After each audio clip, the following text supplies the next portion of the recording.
اعوذ باللہ من الشیطان الرجیم بسم اللہ الرحمن الرحیم۔ محترم سامعین، آج کی ہماری گفتگو کا محور پارہ نمبر 29، جس کا آغاز ان لفظوں سے ہوتا ہے: تبارک الذی بیدہ الملک وہو علی کل شیء قدیر۔ بہت بابرکت ہے وہ اللہ جس کے ہاتھ میں بادشاہی ہے اور وہ ہر چیز پر قدرت رکھنے والا ہے۔ اور اختتام ان لفظوں سے ہوتا ہے اس پارے کا: فَبِأَيِّ حَدِيثٍ بَعْدَهُ يُؤْمِنُونَ۔ اب اس قرآن کے بعد کس بات پر ایمان لائیں گے؟ پارے کے آغاز میں بادشاہی، قدرت، خداوندی کا تذکرہ ہے اور پارے کے آخر پہ دلائل سے منہ موڑنے کا تذکرہ ہے۔ یہ چیزیں ہمارے لیے پیغام رکھتا ہے کہ دلائل سے منہ موڑو گے نہ رب کو پہچان پاؤ گے، نہ ہی کردار کو خوبصورت بنا پاؤ گے۔ تو آئیے اس پارے کی روشنی میں ہم دیکھتے ہیں کہ توحید کا سبق یاد کروانے کے لیے میرے رب نے کیا کیا دلائل پیش کیے اور کردار کو خوبصورت بنانے کے لیے کون کون سے اعمال پیش کیے۔ رب کی معرفت کے دلائل: زندگی اور خوبصورت کا مالک ہے تو اللہ ہے۔ الذی خلق الموت والحیات لیبلوکم ایکم احسن عملا وہو العزیز الغفور۔ اللہ وہ ذات ہے جس نے پیدا کیا موت کو اور زندگی کو تاکہ تمہیں آزمائے کہ تم میں سے کون اچھے عمل کرتا ہے۔ وہ زبردست ہے اور معاف کرنے والا ہے۔ آسمان دنیا کو اللہ نے مزین کرنے والا اگر ہے تو وہ کون سی ذات ہے؟ اللہ کی ہے۔ وَلَقَدْ زَيَّنَّا السَّمَاءَ الدُّنْيَا بِمَصَابِيحَ۔ ہم نے مزین کر دیا آسمان دنیا کو چراغوں کے ساتھ، ستاروں کے ساتھ۔ وَجَعَلْنَاهَا، اور ہم نے بنا دیا اس کو رجوما للشیاطین، شیطان کو مارنے کا ذریعہ۔ وَأَعْتَدْنَا لَهُمْ عَذَابَ السَّعِيرِ، اور ہم نے ان کے لیے دہکنے والا عذاب تیار کر رکھا ہے۔ آگے سننے کو اللہ تعالیٰ نے ہمیں کان دیے اور دیکھنے کے لیے اللہ تعالیٰ نے ہمیں آنکھیں عطا کی۔ قُلْ هُوَ الَّذِي أَنشَأَكُمْ، اللہ وہ کہہ دیجئے کہ وہی وہ ذات ہے جس نے تمہیں پیدا کیا اور وَجَعَلَ لَكُمُ السَّمْعَ وَالْأَبْصَارَ، اور بنائے تمہارے لیے کان اور آنکھیں، وَالْأَفْئِدَةَ اور دل۔ قَلِيلًا مَا تَشْكُرُونَ، تھوڑے ہیں جو اس کا شکر ادا کرتے ہیں۔ قیامت کا علم رکھنے والی ذات ہے تو اللہ ہے۔ وَيَقُولُونَ مَتَىٰ هَٰذَا الْوَعْدُ إِن كُنتُمْ صَادِقِينَ، وہ کافی لوگ پوچھتے ہیں کب آئے گا یہ وعدہ اگر تم اپنے وعدے میں سچے ہو۔ قل کہہ دیجئے پیغمبر صلی اللہ علیہ وسلم: انما العلم عند اللہ، بے شک اس چیز کا علم میرے اللہ کے پاس ہے۔ وانما انا نذیر مبین، میں تو واضح طور پہ ڈرانے والا ہوں۔ مچھلی کے پیٹ میں زندہ رکھنے والا ہے تو کون ہے؟ اللہ ہے۔ فَاصْبِرْ لِحُکْمِ رَبِّکَ، پس اب صبر کیجئے، اپنے رب کے حکم کا انتظار کیجئے۔ وَلَا تَكُنْ كَصَاحِبِ الْحُوتِ، اور نہ ہو جائیے مچھلی والے کی طرح، اذ نادیٰ، جب پکارا اس نے، وَهُوَ مَكْظُومٌ، وہ غم کی حالت میں تھا۔ لولا ان تدارکہ، اگر نہ اس نے دیکھی ہوتی نعمت میں ربہ، اپنے رب کی، لنبذ بالعراء، تو یقیناً وہ برے حال میں ہوتے، وَهُوَ مذموم، اور میدان میں ڈال دیے جاتے۔ اب اس کے بعد جو ہے اللہ تعالیٰ نے آگے ذکر کیا ہے قوم عاد، سمود اور فرعون کو عبرت بنانے والا اگر ہے تو کون سی ذات ہے؟ اللہ کی ہے۔ فَأَمَّا ثَمُودَ فَأُهْلِكُوا بِالطَّاغِيَةِ، بہرحال قوم سمود فَأُهْلِكُوا، ان کو ہلاک کر دیا گیا، بِالطَّاغِيَةِ، ہلاک کرنے کے ساتھ۔ وَأَمَّا عَادٌ، اور بہرحال عاد کو دیکھو، اس کو ہلاک کیا، بِرِيحٍ صَرْصَرٍ عَاتِيَةٍ، تیز و دھند ہوا کے ساتھ۔ وَجَاءَ فِرْعَوْنُ، آیا فرعون، وَمَنْ قَبْلَهُ، اور اس سے جو پہلے لوگ تھے، وَالْمُؤْتَفِكَاتُ بِالْخَاطِئَةِ، اور ہم نے کیا کیا؟ ان کی بستیاں الٹ دی ان کے گناہوں کی وجہ سے۔ فَعَصَوْا رَسُولَ رَبِّهِمْ، انہوں نے نافرمانی کی اپنے رسول کی اور رب کی۔ فَأَخَذَهُمْ، پس پکڑا ان کو اللہ نے، أَخْذَةً رَابِيَةً، زبردست پکڑنا۔ آگے اللہ تعالیٰ نے فرمایا کہ پانی کی بوند سے پیدا کرنے والا انسان کو اگر ہے تو کون سی ذات ہے؟ اللہ کی ہے۔ علم یکن نطفۃ من منی یمنی، کیا وہ ایک گارے پانی کا قطرہ نہیں تھا جو ٹپکایا گیا تھا؟ ثم کان علقۃ فخلق فسوی، پھر ہم نے اس کو ایک جمع ہوا خون بنا دیا، پھر اسے زبردست طریقے سے برابر کر کے اللہ تعالیٰ نے اس کو پیدا کر دیا۔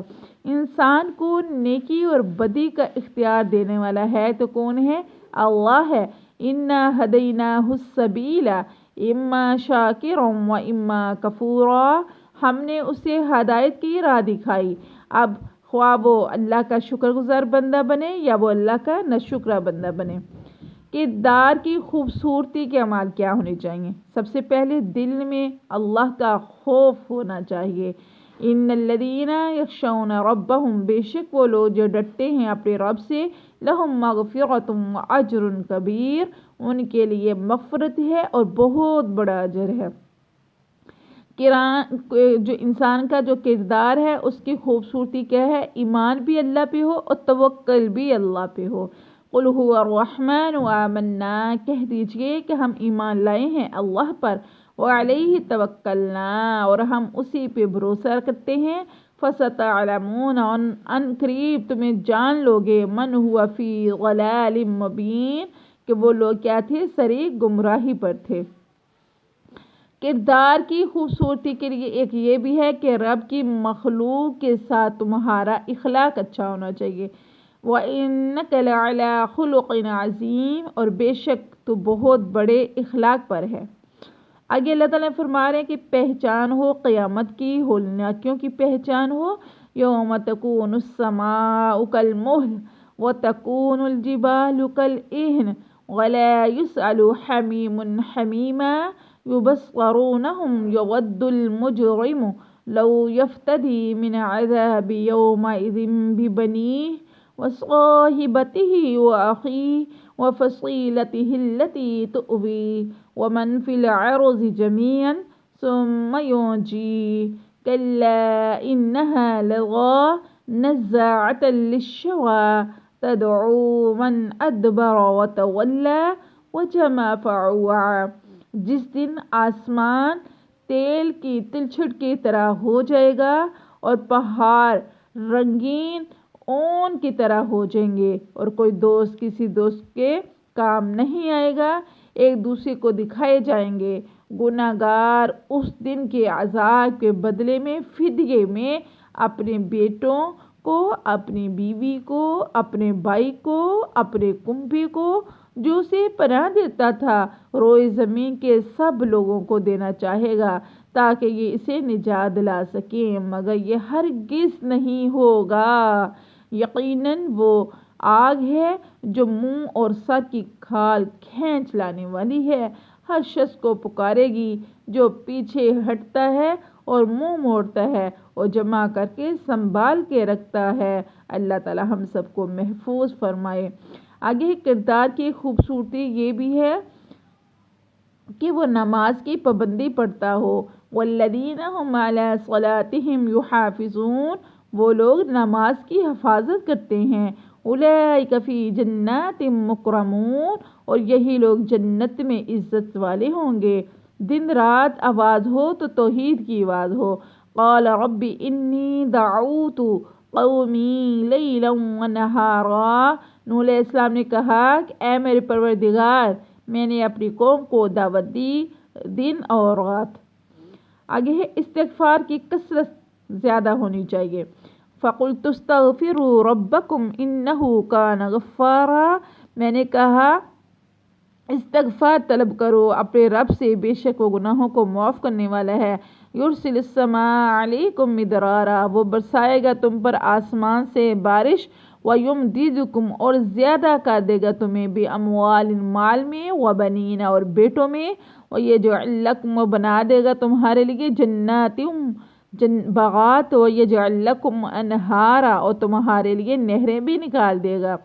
اختتام ہو تو کثرت سے دعا کا اہتمام کرنا چاہیے۔ رب اغفر لی، اے میرے رب معاف کر دے مجھے، وَلِوَالِدَیَّ، اور میرے والدین کو، وَلِمَنْ دَخَلَ بَیْتِیَ مُؤْمِنٌ، اور جو کوئی داخل ہو میرے گھر میں مومن مرد ہو یا عورت وَلَا تَزِدِ الظَّالِمِينَ إِلَّا تَبَارًا، اور کافروں کو سوائے بربادی کے کسی بات میں نہیں بڑھایا جائے گا۔ آگے ہے کہ کثرت سے ہمیں کردار کی خصوصی یہ بھی ہے کہ ہمیں شرک سے بچنا چاہیے۔ قُلْ إِنَّمَا أَدْعُو رَبِّي وَلَا أُشْرِكُ بِهِ أَحَدًا، آپ کہہ دیجئے کہ میں تو صرف اپنے رب کو ہی پکارتا ہوں۔ آگے قرآن پاک کی تلاوت کا اہتمام کیجیے۔ علم لن تحصوہ فتاب علیکم فاقرؤوا ما تیسر من القرآن، وہ خوب جانتا ہے کہ تم اسے ہرگز نہیں نبھا سکو گے، پس تم پر مہربانی کی، لہٰذا جتنا قرآن پڑھنا تمہارے لیے ہے آسان ہے اس کو پڑھو۔ اور تہجد کا اہتمام کیجیے۔ ان ناشئۃ اللیل ہی اشد وطئا واقوم قیلا، بے شک رات کا اٹھنا دل جمی کے لیے انتہائی مناسب ہے اور بات کو بالکل درست کرنے والا ہے۔ آگے جو ہے ہمیں بتایا گیا ہے کہ انسان کو صبح و شام کے جو اذکار ہیں ان کا اہتمام کرنا چاہیے۔ وَاذْكُرِ اسْمَ رَبِّكَ بُكْرَةً وَأَصِيلًا، اپنے رب کے نام کو صبح و شام کا ذکر کیا کریں۔ اہتمام کے ساتھ سورۃ ملک کی تلاوت کرنی چاہیے۔ کردار کی خوبصورتی یہ ہے کہ میرا اٹھنا بھی، میرا بیٹھنا، میرا سونا، میرا جاگنا، حتیٰ کہ میرا کھانا پینا، الغرض زندگی کے ہر کام میں اگر ہم نے جو آداب اللہ نے ہمیں سکھائے ہیں وہ سورۃ ملک کی تلاوت بھی کرتا ہے، اسے کیا ملتا ہے؟ 30 آیات ہیں، 335 اس کے الفاظ ہیں، اور فرمایا گیا کہ انسان یعنی یہ قرآن پاک جو ہے ایک ایسی کتاب ہے کہ اس کے ہر ایک حرف کے بدلے میں 10 نیکیاں ملتی ہیں۔